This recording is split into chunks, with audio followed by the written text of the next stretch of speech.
এবং জাতিকে এই দুর্যোগে টেনে এনেছে বিএনপি, ফলে বিএনপিকে এর দায়ভার এবং এর পরিণতি ভোগ করতে হবে এবং এর পরিণতি খুব সহজ হবে না।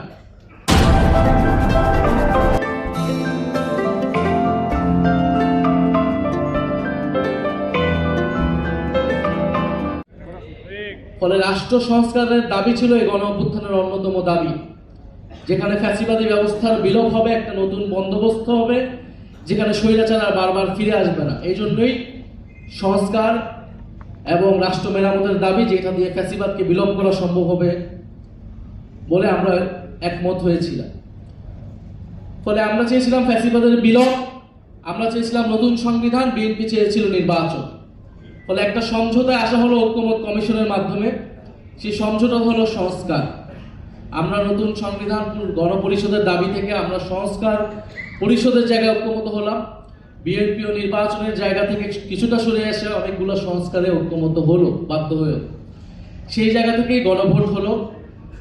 কিন্তু গণভোট পরবর্তী সময় আপনারা সবকিছুই দেখছেন যে কিভাবে গণভোটের গণরায়কে অস্বীকার করা হয়েছে। বিএনপি এখন একটা কৃত্রিম বিরোধ বা সংকট তৈরি করছে যে জুলাই সনদ বনাম জুলাই আদেশ। তারা বলছে জুলাই সনদ তারা অক্ষরে অক্ষরে পালন করবে, কিন্তু জুলাই আদেশটা অবৈধ, যে জুলাই আদেশের ভিত্তিতে গণভোট তৈরি হয়েছিল, গণভোট অনুষ্ঠিত হয়েছিল। ফলে তারা একটা বিরোধিতা তৈরি করছে, কারণ তারা জুলাই সনদকে তারা তাদের নিজেদের দলীয় ইশতেহারে পরিণত করেছে এবং এই সংকট তৈরি করেছিল বলে তখন গণভোটের প্রস্তাব এসেছিল এবং গণভোটের মাধ্যমে এটাও বলা হয়েছিল যে সংবিধান সংস্কার পরিষদ করা হবে, কারণ এই যে মৌলিক সংস্কারগুলো এগুলো সংবিধান সংশোধনের মাধ্যমে সম্ভব নয়। সংবিধান সংশোধনের মাধ্যমে সংবিধানের ফ্রেমওয়ার্কের মধ্যে কোনো মৌলিক পরিবর্তন সম্ভব নয়। সেটার জন্য একটা গাঠনিক ক্ষমতা এই সংসদকে দিতে হবে, যার নাম হবে সংবিধান সংস্কার পরিষদ। ফলে জুলাই সনদ বাস্তবায়নের পদ্ধতি এটাই হবে। কিন্তু আমরা দেখেছি সংসদে তারা নতুন করে একটা মুলতবি প্রস্তাব এনেছিল, যেখানে তারা বলার চেষ্টা করছে জুলাই সনদ কোন পথে বাস্তবায়ন করা সম্ভব, জুলাই সনদ কোন পথে বাস্তবায়ন সম্ভব, সেই আলোচনা ঐক্যমত কমিশনেই হয়েছিল। ফলে প্রধানমন্ত্রী এবং তাদের প্রতিনিধি হিসেবে ঐক্যমত কমিশনে সেই সময় যারা ছিলেন, বর্তমান স্বরাষ্ট্রমন্ত্রী, তারা সকলে কথার বরখেলাপ করেছেন। তারা তাদের নিজেদের দলীয় ইশতেহার দেওয়া সেই ইশতেহারের বরখেলাপ করেছেন, জুলাই সনদের বরখেলাপ করেছেন এবং গণভোটের গণরায়কে তারা বৃদ্ধাঙ্গুলি দেখিয়েছে। এটা সকলের কাছে এটা স্পষ্ট হয়েছে। এটা আমাদের দুর্ভাগ্য। আজকের এই সেমিনারটা আমাদের এই বিষয়ে করার দরকার ছিল না, করা উচিত ছিল না। আমাদের সেমিনার এখন করা উচিত ছিল আন্তর্জাতিক যুদ্ধ পরিস্থিতি কিভাবে আমরা সামাল দিব, দেশের জাতীয় স্বার্থ আমরা কিভাবে ঐক্যবদ্ধভাবে সুরক্ষা করব, দেশের তেল সংকট, দেশের হাম দুর্যোগ আমরা কিভাবে সরকার বিরোধী দল একসাথে আমরা সহযোগিতাপূর্ণভাবে মোকাবেলা করব। আমাদের সেমিনার এখন এই বিষয়ে হওয়ার কথা ছিল।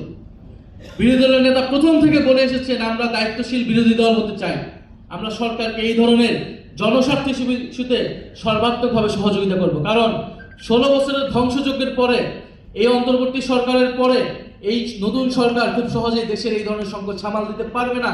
এটা খুবই কমন সেন্স, এটা আমরা সকলেই জানি। গতকাল 10 জন শিশু মারা গিয়েছে হাম দুর্যোগের কারণে।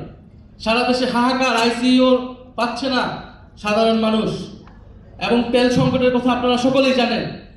কিন্তু আমাদের দুর্ভাগ্য, গত 16 বছর যে রাষ্ট্র সংস্কারের কথা আমরা বলেছি, লড়াই আমরা করেছি, অন্তর্বর্তী সরকারের গত 1.5 বছরে যেই জিনিসটি আমরা আলাপ করেছি, এখন আমাদেরকে ঠিক সেই বিষয় নিয়ে কথা বলতে হচ্ছে, সেই বিষয় নিয়ে আলাপ করতে হচ্ছে, সেই বিষয় নিয়ে আবার আন্দোলনের প্রস্তুতি নিতে হচ্ছে।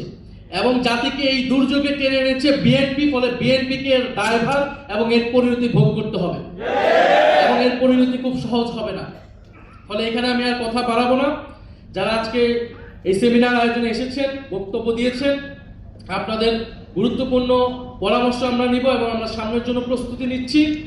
এবং সরকারকে এখনো বলবো যে সময় আছে, দ্রুত সংবিধান সংস্কার পরিষদ গঠনের মাধ্যমে এই সংকট সুরাহা করে জাতীয় ঐক্যকে টিকিয়ে রাখুন, না হলে এর পরিণতি আপনাদেরকে ভোগ করতে হবে। ধন্যবাদ। আসসালামু আলাইকুম।